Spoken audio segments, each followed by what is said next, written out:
Now let's talk about the best worst team in football. Interesting. So topic. that's a team that is record-wise one of the worst teams, but talent-wise one of the best. Joel, I'll start with you. My pick for this, it wasn't even that close, honestly, looking at all these teams. I think it's the Minnesota Vikings. You look at their schedule and... It's generous. Why is that? Go ahead. Okay. You look at their schedule. They played Cincy week 1, who looks legit at 3-1. They lost to the Cardinals. Just said, arguably the best team in football. They go and beat Seattle, which is a big win. And then they lost a close game to Cleveland that you would like to have back 14-7, especially your home. That is a game you want to win. But they're competitive in most of these games, and they have the players. We talked last week, Kirk Cousins, borderline top 10 quarterback. Agreed. They have the number 1, number 2, probably wide receiver duo in the league. Agreed. Top 3 running back in the league. Minimum. The defense has been good. It's okay. It's been fine. It's been fine. Agreed. No, 11th ranked defense. They've been good. The run defense hasn't been good. It's though. been solid. Yes, agreed. Okay, Wholeheartedly it hasn't agreed. been out of this world good, but the offense is good enough to make it so that defense can just be good, and they should be able to be much better than 1-3. Agreed. You look at their upcoming schedule, though. They have Detroit, but then they're at Carolina, against Dallas, at Baltimore, at the Chargers. So this doesn't line up, and it hurts because I think they really have some talent. But I look at these, and you're on the road, what's this, 3 of the next 5 weeks against potentially 4 playoff teams. And even though I think they could turn it around and come out and win, because there's a couple games in there that could have gone either way, like the Cleveland one. One of their biggest issues, even though their defense has been solid, they only have 2 takeaways on the year. It's really hard to win games when your defense isn't giving you extra possessions. That's true. And I think they could turn around. This upcoming schedule doesn't make me feel great, but when I look around the rest of the league at the 1-3 guys, I think they'll be basically all of them. The 1-3 teams, in my opinion, none of them really overly impress me. They're 1-3 for a reason. Obviously, talent-wise, I can't disagree with what you're saying. That being said, against the Browns, if Baker Mayfield plays better than a D, it's a blowout win. Baker had Odell not open once, twice, no one near him, and completely... It's been the story of Baker and Odell their careers, together. Literally couldn't have said it better myself. Baker, when Odell is not on the field, or even when he's not throwing to Odell, is among the better quarterbacks in the league. Yeah. Suddenly, he's throwing the ball to Odell, and he's Jared Goff. Worse. I agree. So that top, what did you say? 11th defense in the league. He's Nick Mullins. A little misleading. Nick That's Mullins. funny. I'll give you that. He might be. It's a little misleading because Baker, they could have had a great game and they wouldn't have been 11th. One team I will say that I think might be, it's just tough because obviously they have the injury bug right now, but they've had a hard schedule. My team's the Colts. Played the Seahawks week 1. Seahawks are just one of the better teams in the league right now. Had an impressive win against San Fran, going to Indianapolis week 1 and handled them swimmingly.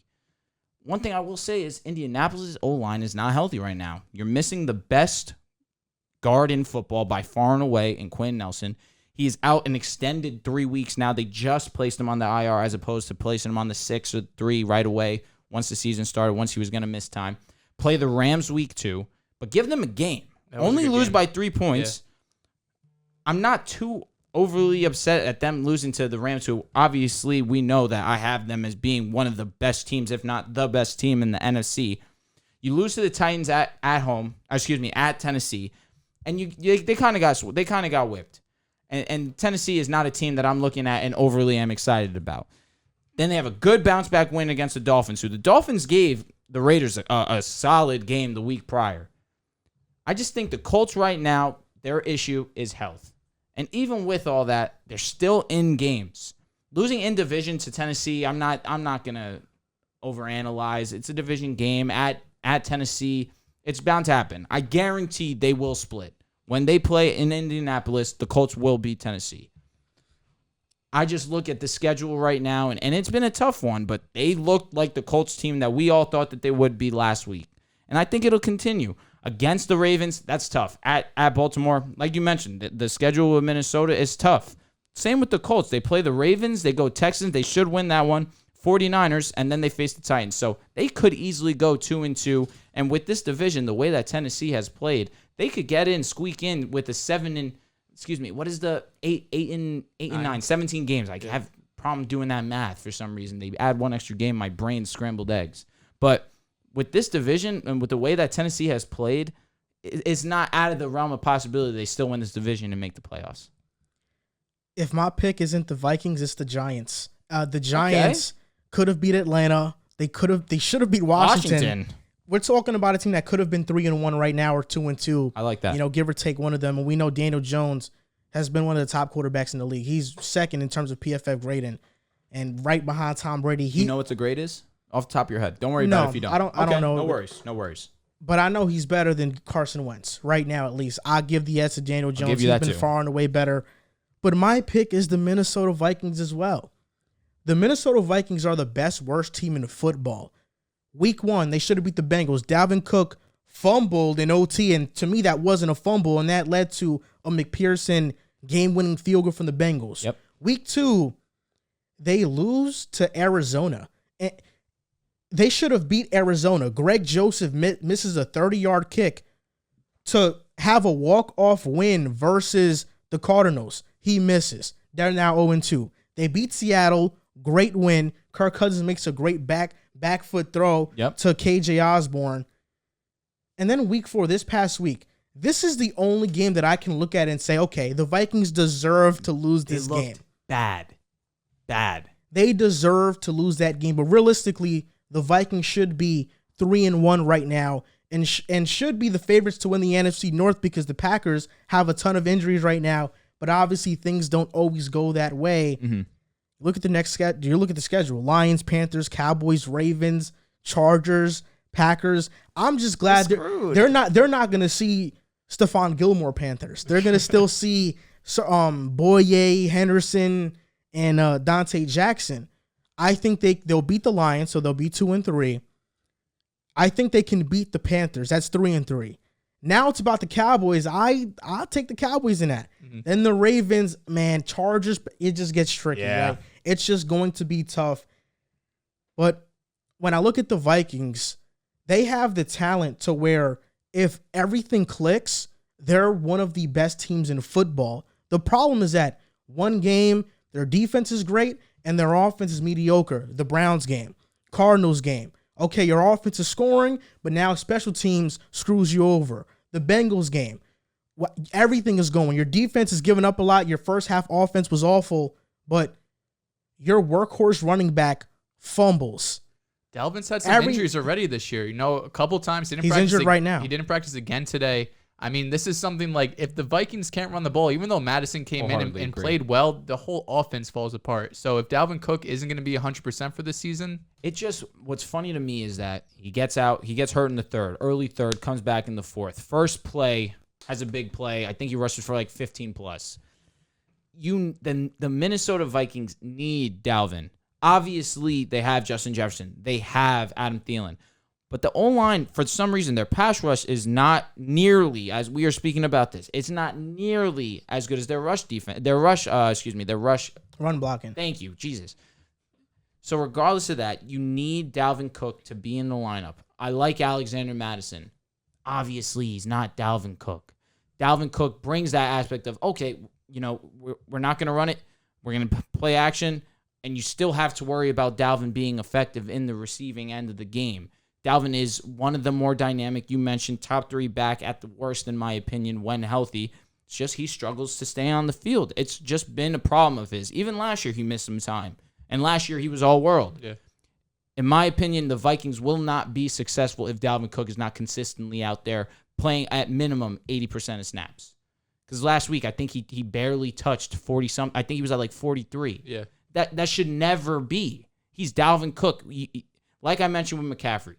McCaffrey is that type of dynamic player that will impact your game positively. You need him to win games. Dalvin Cook is also one of those players. I think the difference is that Carolina relies on McCaffrey for everything. Pass game, running game. Say Dalvin? They don't rely on Dalvin? They rely on him on the running game, but I agree with that sentiment. Yeah. With Dalvin Cook out of the lineup, Alexander Madison gave you over 100 yards versus Seattle. But their rush defense is sorry. I get it. Like 28th. I get it, but I think they might be 32nd now. I get it, but every game Kirk Cousins has been amazing. Versus Cleveland, he got pressure over 50% of the game. When Myles Garrett, he was getting triple teamed and still getting pressure. Garrett Bradbury was wasn't good right there. You know, Yeah. he's a better run blocker than pass blocker. He's too skinny to play the position of center right now. He hasn't been a very good one. I just think Kirk Cousins can keep this offense afloat. You mentioned Thielen and Jefferson, but KJ Osborne has been right there. KJ Osborne has been a breakout He's player. been a fine He's number cooled three. down. Agreed. Yeah, He's a cooled fine down number since three. the first two, but you're right. He's solid. been a solid guy, and I just think the offense can stay afloat with just Kirk Cousins without Dalvin. But when Dalvin's not there and you don't have a run game going, and then your pass blocking is as awful as it was versus Cleveland, you can't win a game like that. I agree. And Kirk Cousins, he had a big play to KJ Osborne on third down that got called back because of an offensive pass interference. And that could have changed the complexion of the game right there. So it's just been they have just had so many things wrong happen to them. It's either penalties or special teams, offensive line play. Whenever I watch the Vikings play, it feels like whenever they have a big play, it gets called back. So there's always that thing hovering above them. But they're a great team. Browns gave them a lot of opportunities to win that game. The Browns offense didn't look good either. The thing about that is the skill position players look great. The Browns will only be as good as Baker can be. And even with that, they're still winning games. Yeah. They lost against the Chiefs because Baker wasn't like that. You know what I'm saying? The one opportunity they needed him to be like that, he crumbled. Against Minnesota, the Vikings had so many chances to get back in that game. They even had a last-second drive. Vikings just couldn't get it done. That first drive of the game, they looked like they were really clicking. Thielen had a nice catch. Jefferson was getting involved early. You get a first drive touchdown to Jefferson. Obviously, Jefferson has been so solid for them this season, as is Thielen. But after that first drive, everything stalled. Yeah, and it was easy for them to score on that first drive. No doubt. Yeah. That's why the Vikings are tricky. You know, who knows what's going on. It hurts you? Yeah, it does. I get it, They man. were my pick, and they should be 3-1 Flex right that, now. man. Go ahead. They're your pick for what? To win the NFC North. They were my pick before That the was season. bold. That I is couldn't bold. do that. But, hey, I mean, I definitely thought that they would be better They'd be than competitive. this. Yeah. I mean, they should be 3-1 right now. The Browns and Vikings have similar teams that it goes through it's a run first team. If Facts. Chubb and Hunter going, same thing with Dalvin Cook, and that opens up the play action pass game. Kirk Cousins and Baker are very similar in terms of playing style. Ooh. I don't know if I agree with that. They need a rushing attack first. I would Okay, agree. I I would understand. agree with you Yes. if Baker was Kirk Cousins was only Minnesota, but in Washington, He showed. with Pierre Garcon and with Deshaun Jackson, they were a pass first offense, and he was slinging that thing. So But last season, even though obviously Dalvin was the focal point, it's not like Kirk Cousins coasted off Dalvin Cook being the main guy. Kirk was overly impressive Yeah, last it was season. also Dalvin Cook's best season of his career. For sure, because obviously that was the most healthy he's been. man, But Deshaun was really in Washington. I even forgot that even happened. I had to double check. You have the yards? Yeah. Let me hear it. 1,169 year 1, 528 year 2, and year 3, 1,005 yards. What 1,100? How many touchdowns? 6. Jeez. He was like that. I mean, even still, you see how his speed impacts a game. And Pierre obviously. Garcon was good for yeah. them, Even with too. the That's Rams. what I'm They saying. also had, who was their tight end at the time? Vernon Davis, I think. I think it might have been. Might have been. I Yeah, think that sounds might right, have Washington, they had a lot of I weapons in there. don't know. I can't say sound that's true. Because Vernon Davis was with the Niners for a minute. Yeah. Alex Smith, I don't remember Vernon Davis's last year with them. Because you remember Alex Smith obviously going against the Saints. And Vernon Davis had the game-winning touchdown. Okay, that year the Washington Redskins had Jordan Reed. Yeah, Jordan Reed. Jordan Reed. He was nasty. I'm going to get emotional. So their team was He couldn't stay healthy, but he their was so team good. was Pierre Garcon, Dirty, bro. Deshaun Jackson, Jamison Crowder, and Jamison Crowder, Jordan too. Reed. Word. Who's their running back? Alfred Morris and Chris Thompson. Not a scrub. Chris Thompson could ball, too. Bro, that team was Yeah. kind of loaded. Yeah. That offense was Oh, crazy. my God. Was that when Shanahan was calling the plays, too? Or Nah, did he- that was with Jay Gruden. Okay. Yeah. Okay. That was when they went 9-7 So then when was Shanahan with them? with RG3's year. Ah, He never okay. coached like Kirk Cousins like when he was a starter. So Shanahan was with them when RG3 was there. Shanahan went to the Falcons. Falcons to the San